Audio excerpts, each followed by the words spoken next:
திருவண்ணாமலை அண்ணாமலையார் கோவிலில் 2000 பேர் அமரக்கூடிய காத்திருக்கும் இடம், கோயிலை சுற்றி LED திரை உள்ளிட்ட பணிகள் இந்த ஆண்டு இறுதிக்குள் துவங்கப்படும் என அமைச்சர் சேகர்பாபு அறிவித்துள்ளார்.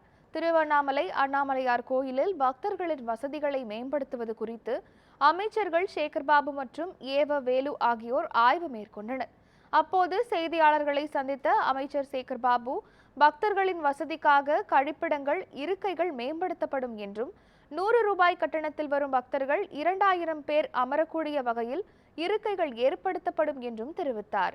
மேலும் அபிஷேக காலங்களில் ஒலிபெருக்கி மூலம் பக்தர்களுக்கு தகவல் தெரிவிக்க கோயில் ஒலிபெருக்கிகள் ஏற்படுத்தப்படும் என்றும் அவர் கூறினார். கூடுகின்ற கூட்டத்திற்கேற்றார் போல் தரிசன நேரத்தை அதிகமாக்குவதற்கு உத்தேசித்திருக்கின்றோம். நிச்சயமாக அர்ச்சகர்களும் அதற்கு ஒத்துழைப்பார்கள்.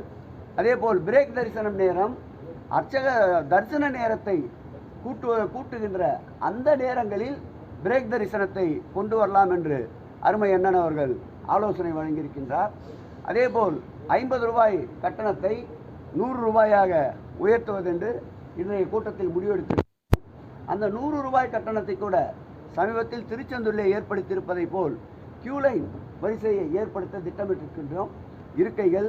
இருக்கைகள் அமைப்பதோடு அங்கே கழிப்பிட வசதி, குடிநீர் வசதி, திருக்கோயிலில் நடைபெறுகின்ற உற்சவங்கள் போன்றவற்றை தொலைக்காட்சியிலே அமர்ந்த இடத்தில் பார்க்கின்ற ஒரு வசதியை ஏற்படுத்த ஏற்கனவே அவர் ஒரு வரைவு திட்டத்தை தயாரித்து வைத்திருக்கின்றார்.